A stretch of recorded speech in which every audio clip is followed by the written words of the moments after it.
All right, welcome, ladies and gentlemen, to an Apex Legends Season 9 Season Legacy tier list. We are going to be talking about every legend in the game, including Valk, although you don't see her on here, but she will be included at the end, so stay tuned to see where I think Valk will fit in.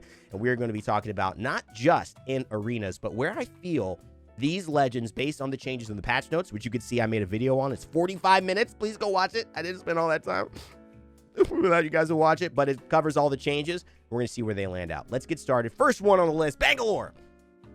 Bangalore, no significant changes. She did get an adjustment to her smoke, and that's a big thing. As a solo legend, Bangalore might be S tier. We all know what Shiv can do with Bangalore. It's probably one of the most fun streams to watch in Apex Legends, aside from, twitch.tv/Rainy. That's a good one, too. But, because you get tier lists and stuff. This is on stream, by the way. But, I will say that as far as competitive, she's still going to be sitting right here around a B. She can be used. I honestly don't think that Bangalore is that bad. I think when I look at Bangalore, I think this is the Ryu of Apex Legends. This is the Ken. This is the one where you come in, you don't really have a big weakness, but you don't have a huge strength. And that is where the difference is. It's going to be up to the player.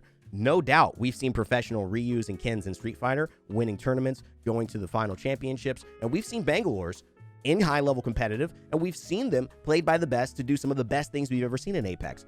But nothing in her kit separates her from the pack very much, especially because she just doesn't bring too much team utility that can be replicated in a final circle zone, which is what these high-level legends all bring to the table. That is one of the big reasons why she's going to stay at a B. But I'd love to know what your thoughts are. Let's move on to Bloodhound. Bloodhound is easily the best legend potentially in the game for me. I think Bloodhound not only has one of the best skill sets that now, because Bloodhound can have a recon scan to know where the next circle is, takes the place of Pathfinder, takes the place of Crypto potentially, because now you run a Bloodhound, you could be aggressive with the ultimate, you could be aggressive and have information with the scans, you could have information about the ring. What doesn't this legend bring?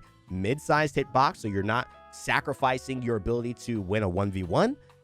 I mean, I just don't know any weakness that Bloodhound has. And there's nothing more infuriating to me than getting hit with a Bloodhound scan. Raise your hand, leave a like if you believe that. Because honestly, Bloodhound scans right now, when I can't even, there's a special place I go to in my heart. I go to a very special, unfortunate place in my heart when I get Bloodhound scan. It's that good. I hope they had reduced it. I had hoped that they had adjusted it to make it more of a part of the minigame of Bloodhound's ultimate, which is if you get a knock within the last 15 seconds, you're able to reset and keep your ultimate going and keep those scans up, which are already at a lesser degree during the ult. They go from, I believe, 20-something seconds to 8 seconds. It's an incredible ability, and it's very oppressive. And I do believe that if this character loses anything, it should be around the scan. However, right now, Bloodhound on your team, you've picked right. There's no wrong that Bloodhound's going to do. Let's move it into Caustic. Honestly, I think Caustic is right now a bit of a... To be honest, I think Caustic's a little bit better than Bangalore.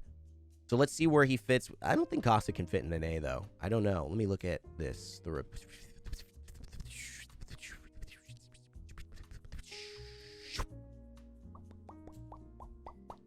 We're going to go B. I think Caustic is a little bit less effective. I think, Bangalore may have to go C as a result of that. But I think when I look at Caustic, I think there are a few legends that are better than him that are not as good as Bloodhound. And I do think that there are just not as much excitement to play around him and his style. I think Caustic, unfortunately, doesn't bring enough to the table competitively like he used to when his gas was more oppressive with the visual stuns, when his gas had a little bit more... I think toxicity to it. And I think what they've done is they've made a huge pain point in Apex Legends, which you hate, which everyone hates, getting in Caustic gas. Less oppressive, which is good for the game and good for the health of players. But it just means that Caustic is not a guaranteed win anymore if you get to Final Circle. His gas isn't as strong as it used to be. And with no significant changes in this patch, for good reason, because I don't think you ever need to have a Caustic meta leave and then come right back. Caustic is about a B. Not somebody that is going to win you the game, but obviously one of the best legends in Final Circle, just not an insta-win this time around. So that's why Caustic is probably not going to be in your highest tier matchups unless Europe or maybe APAC feel very differently. A character, however, I do feel is in a very high position right now. And I'm actually going to put, unfortunately, Crypto down behind Bloodhound and an A position only because Crypto is not as individually good at Bloodhound. Crypto brings information that is so valuable. Crypto can grab banners in the zone. Crypto can be safe and get info outside of a building. Crypto has the safest recon scan ever, which gives you a little bit more flexibility on who you bring Crypto with. You don't necessarily need that Gibby, even though Gibby's so good to protect a Bloodhound while they're scanning. You do need that with Bloodhound. You don't need it with Crypto, and I like that element of it. But the thing that for me separates them is the personal skill. I put a player like Monsoon, an aggressive, exciting, a Reptar, right? An aggressive, exciting player who's going to jump in, make things happen by going ham. And I put them on a Crypto, I think I lessen their potential. But if I put them on Bloodhound, I think I get some of the same things, and they have the potential to go ahead and outshine everybody else in the lobby. And that's why Bloodhound, for me, is a better legend, because it provides more options for better players to take advantage of. This is what I think. I do love Crypto. I think he's very strong. His EMP, it's super damaging. He's got a lot of really nice fine-tuned things. Go in and out of the drone, reload your weapons for you. There's a lot of really nice aspects. Again, he's a recon legend, but unfortunately, he's not as good as Bloodhound. Fuse! Oh boy, oh boy, oh boy, oh boy, oh boy, oh boy, oh boy, oh boy, oh boy, oh boy, oh boy. Fuse has got to be, this is a tough one because we're right at the start of the season, but I think when you look at Fuse, he's hovering between a D and a C. And unfortunately, I'm not going to put him at a D because I like Fuse and I want him to be better. We're going to drop him at a C for now. You know, we are going to put him at a D because I think Fuse, unfortunately, he's just that far away from the pack from being used. He's not really close to these legends in terms of being competitive. And I think it has to do a lot with his ultimate. His ultimate inherently isn't very dangerous. What his ultimate is a setup ultimate. And that setup requires another legend. Whenever you have a setup ultimate, they better be doing something that is so damaging that a team is going to have a hard time stabilizing afterwards. Which is why Crypto, who's a setup legend, when he hits you with an EMP, it slows you, blurs your vision, can happen from anywhere, can then take away half of your shields. Guaranteed. Well, that's a setup. Fuse his little circle of fire. Not quite the same. I wish it was. It's always been my thing with Fuse. I think the circle of fire is just not damaging enough. I don't think it's dangerous enough. And I do believe that if he's ever going to see competitive, they're either going to have to significantly increase his abilities, which is unfortunate because Apex has this law where they say, I don't want abilities to kill you. I want gunplay to kill you. And I think that's a smart way to balance. But unfortunately, Fuse is an offensive ability legend. So with no utility, and if his abilities aren't offensive enough, we're in a really weird catch-22. So that's where I'm going to stay with Fuse. Hopefully the buff brings him up a little bit. You could use the tactical now a lot more. I believe it's 20 seconds on the cooldown instead of 25. And I believe that you have 2 charges instead of 1 now. So we'll see how that ends up happening. Maybe it was too much of a 2. Maybe he'll jump up this season. That's something very exciting to see. But currently he's a little far away from all these other legends. Gibraltar. We got to put Gibby, I think, up in the... Ooh. I think we got to put Gibby up in the A tier, the S tier level.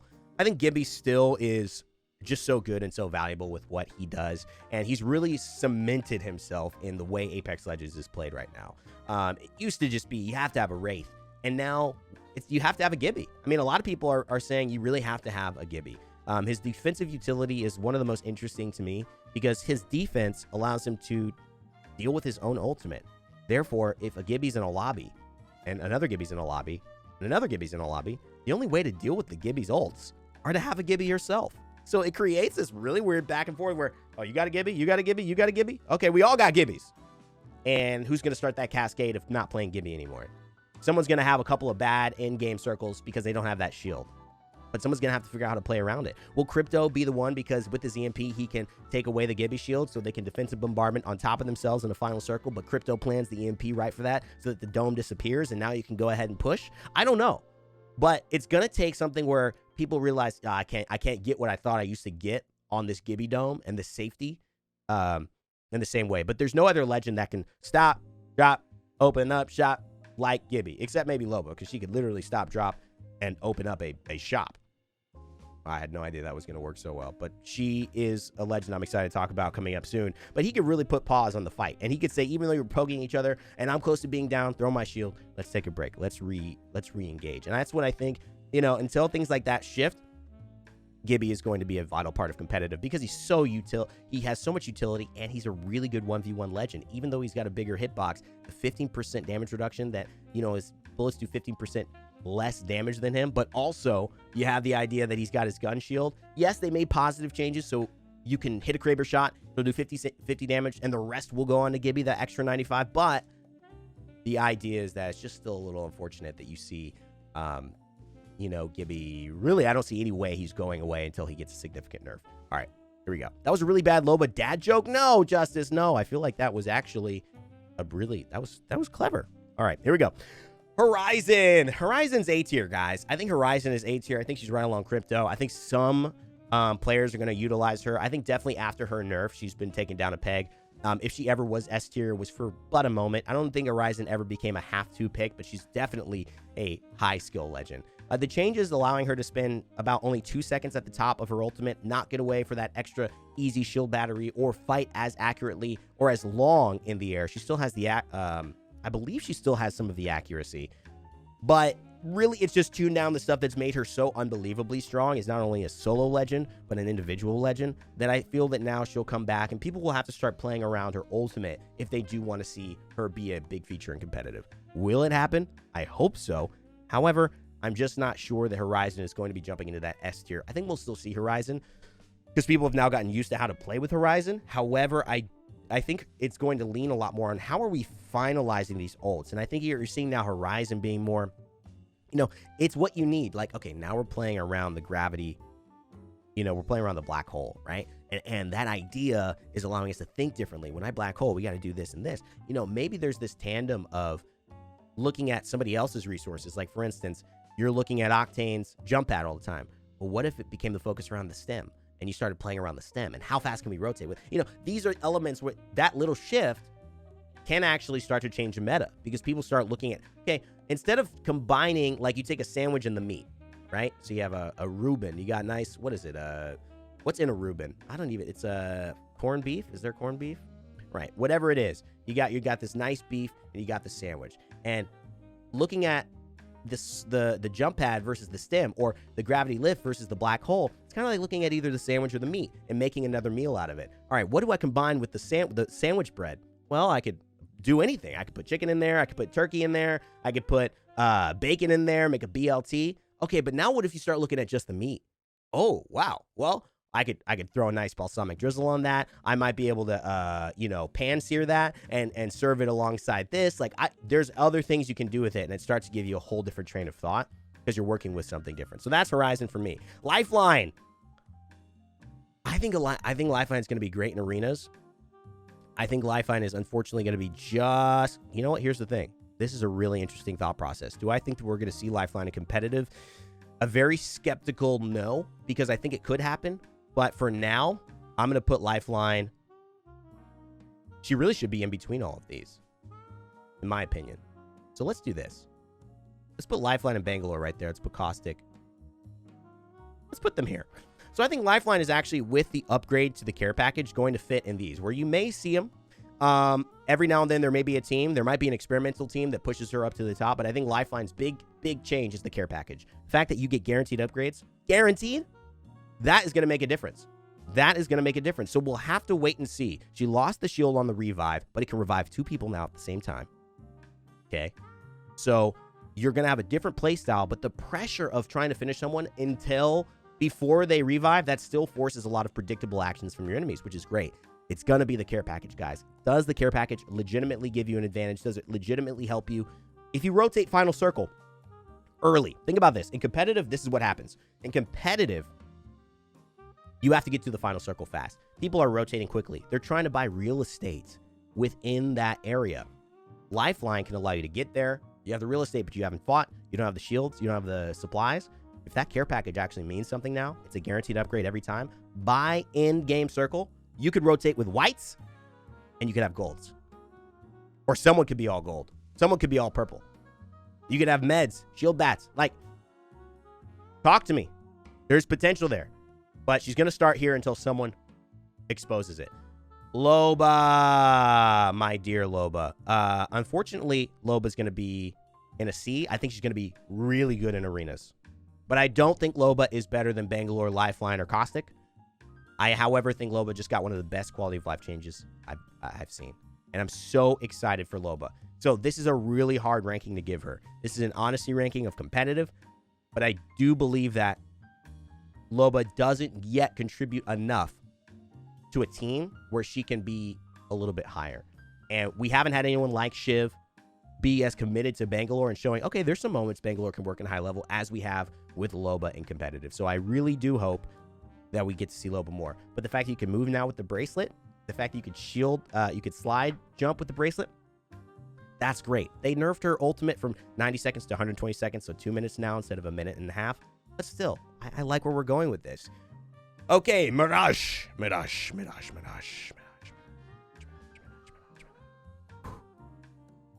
Honestly, here's what I think. I think Mirage has just as good a chance of being viable and competitive as Loba. You know why? Mirage hasn't had any adjustments. I mean, when's the last time Mirage got this crazy change, right?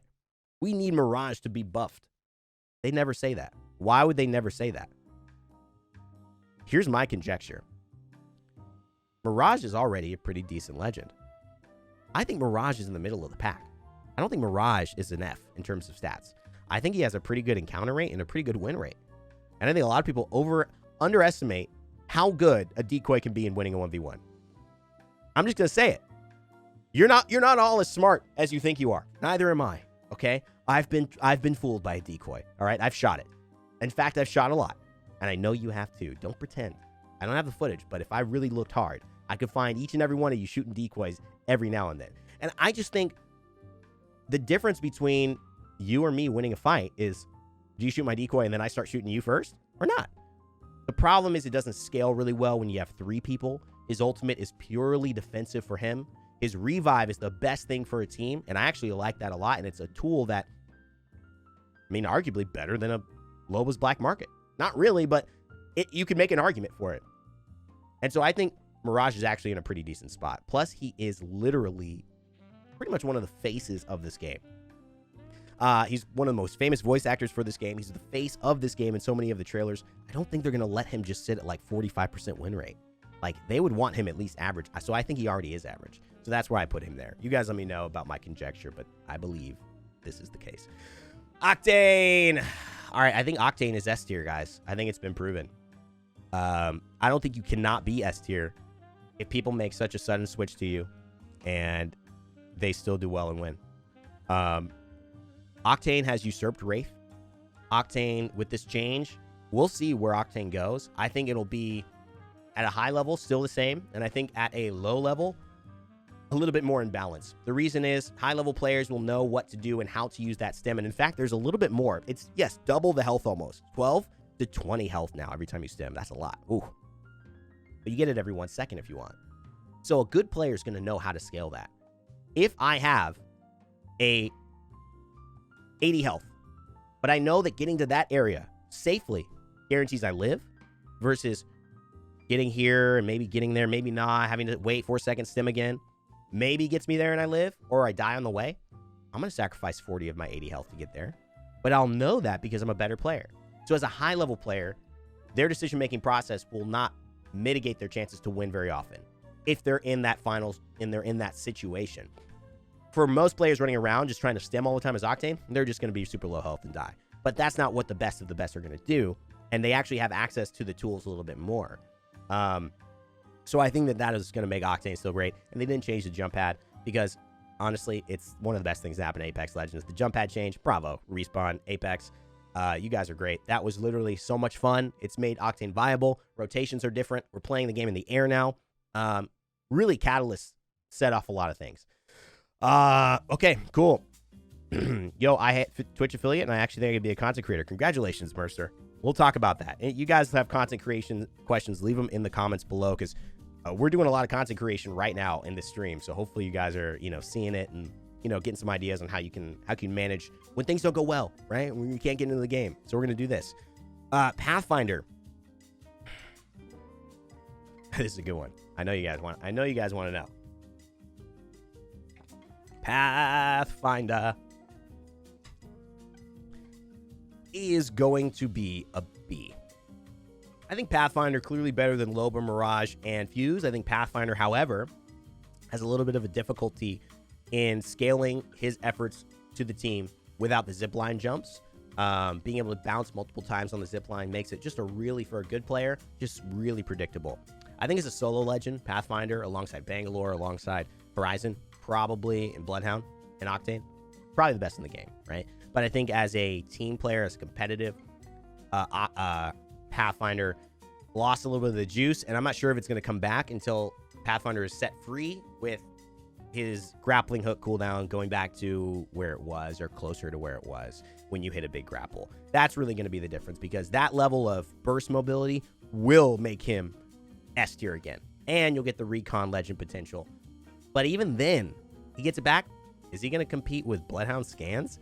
Like, the team utility still isn't there, so maybe it bumps him up to A tier, but I'm not sure Pathfinder's ever getting back until it ends up being that Bloodhound gets a nerf. So that's where I have Pathfinder.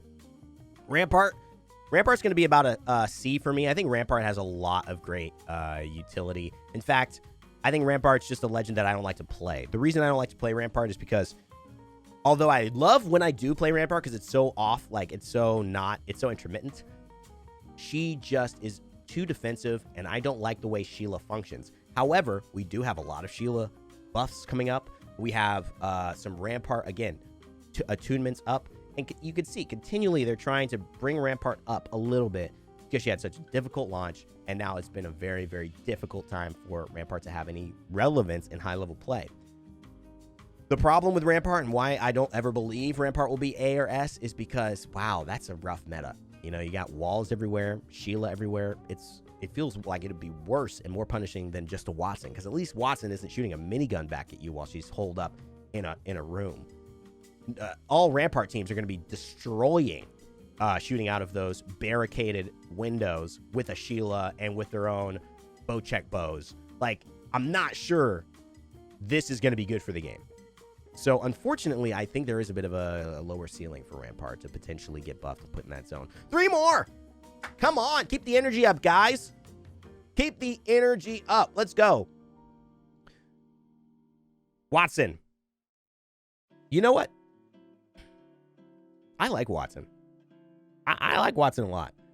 I think Watson's a B. I think we got Watson right around there.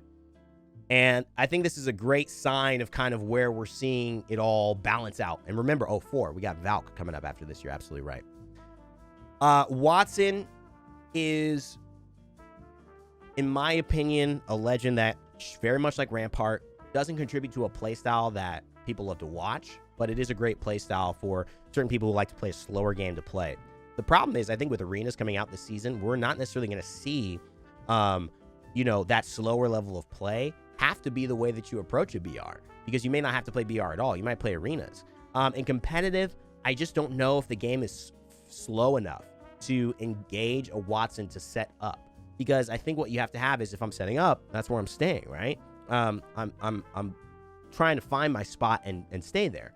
And with the way mobility has become kind of the theme of this tier list and the theme of the success of Apex Legends and high-level Legends, with no mobility, it is truly a difference in worlds. And so you have the sun and the moon kind of looking at each other, saying, which one are you going to join today? And I think Watson maybe represents the moon, maybe or the dark side of the moon, so to speak. And I think we've just kind of gone to a different planet for a little while. If we ever go back to a slower paced game, and maybe the Octane goes out, Bloodhound goes out, but the Gibraltar, the Crypto come back in, right?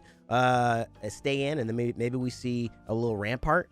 Then I think you're going to start to see Watson again, because I think that's what Watson will excel at in terms of slowing it down. I don't think she can keep up with the way people are rotating right now, and I just think it would be a bit of a liability for the Watson player. So that's where I have to say. Okay, let's look at Wraith. She's going to go right there, baby. A tier. Wraith lost a step. It's weird, right? Wraith lost a step. What's up, Nova? What's up, Supreme Taco? What's up, everybody? I feel that Wraith is a great great legend. I mean, she is the hallmark of Apex Legends. When you think of a legend in Apex Legends, you think of Wraith. What a great design. What a great character. I think at this point in time, Wraith will always be a great solo legend.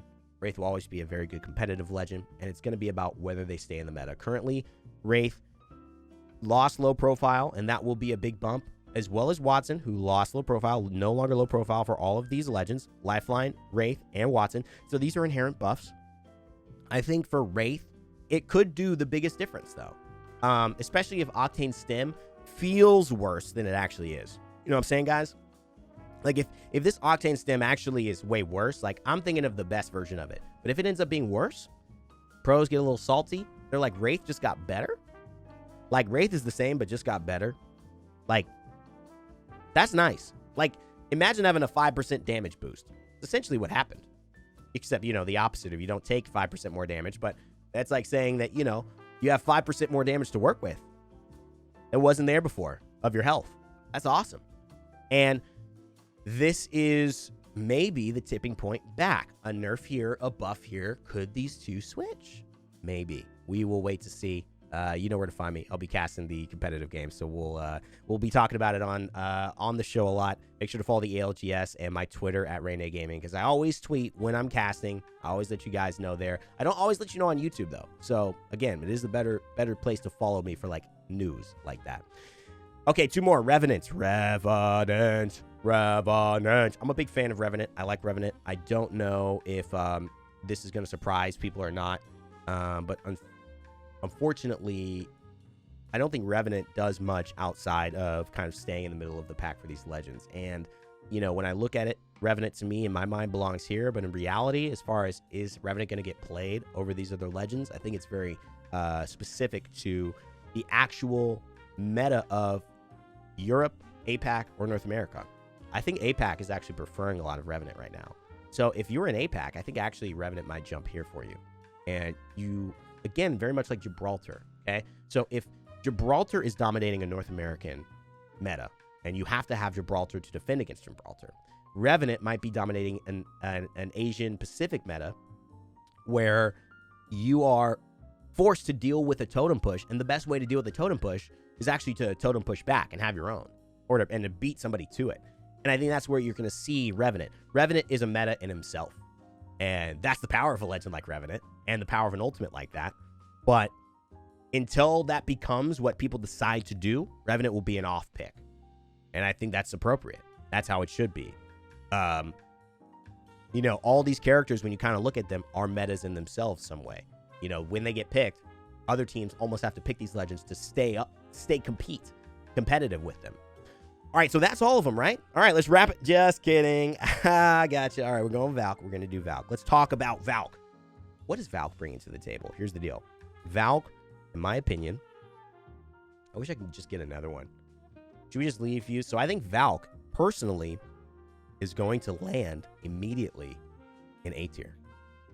Valk, I believe, will be the 4th through 6th best legend in the game at the start. And I think probably more towards 5th, 6th, and not 4th, 3rd. But I do believe that there's some incredible things that Valk is bringing to the table. And let me highlight the biggest strengths. 1, recon. Whew. If you haven't figured it out, if you're going to make it in high-level competitive Apex Legends, it feels like the meta is always going to be with a recon legend in some way. Having another recon legend, not only with that, but with mobility and team utility, that is a combo meant for success in a high-level competitive element. Because I like that, you know, after Fuse, we went and had a legend now with Valk that is going to be intentionally competitively viable, whereas Fuse kind of wasn't. So that's one big thing. Recon. She could scan the beacons, know where the circle is, allow you to early rotate. And that is a huge advantage in high-level competitive, because rotations, moving to where the circle is going to be, predicting that, makes a big difference in your consistency and performing in the top 10 over and over over the stretch of games. 2, her ultimate. Her redeploy. We're going to have to wait and see how good that is. But here's what I like about it. Not just for her, but it is just for her. She can use it. 2, her teammates can use it. I mean, it's one thing to take an Octane jump pad and get kind of close to where you guys want to end up. It's one thing to take a Valk ult and all literally be exactly where you want to go. You talk about a coordinated push. I mean, this solves the problem. Not even in just competitive play, but in casual play. Where are we going? Hey, hop on. I'll tell you exactly where we're going. You don't even have to have a mic to know. So, here's what I think. There's another little element to Valk that is really important, and it's the concussive effect of her rockets. Her rockets have a concussive Gibraltar defensive bombardment effect. Slightly less. The damage is not that crazy, but it is absolutely a get out of the way. Like, it is not a I'm avoiding. It is not a I want to get hit by this. If she does this to you and you get pushed right away, I mean, it's lights out, man. You're not fighting back. You really cannot fight back easily. It is like getting hit with a defensive bombardment for that first little second. And this is why I think once people get good at that, once people get good at predicting, because when something like that happens, you know you have to move out of the way, right? You almost throw a dome shield down. You know people are going to stay out right out there, or they're going to come rushing in with shotguns. You know exactly what they're going to do next. Valk's ability with her missiles is kind of like that. And that little bit of CC on it, that's going to set up so many kills, man. It is going to set up so many kills, especially for a lot of stationary teams. It's great poke. Man, I think Valk is bringing in one of the best kits in Apex Legends as a whole for competitive. And her own unique ability to move is just as good or better than some of the other legends here, including Wraith, Horizon, Bloodhound, and Octane. Excusing the jump pad, because nothing's really better than a jump pad. But it's just about as good or better than all those other legends. That is why Valk, I believe, will be seen in competitive, why she's A tier, why she's some of the better legends in all of Apex Legends, and this is my tier list. Let me know what you guys think in the comment section below. Leave a like if you enjoyed the video, please, and subscribe, and turn notification bells on so you guys can get every piece of content. I'm still on vacation, but I am so appreciative of you guys watching, and as always, stay tuned for more daily content here at Rain Day Gaming. I'll see you soon.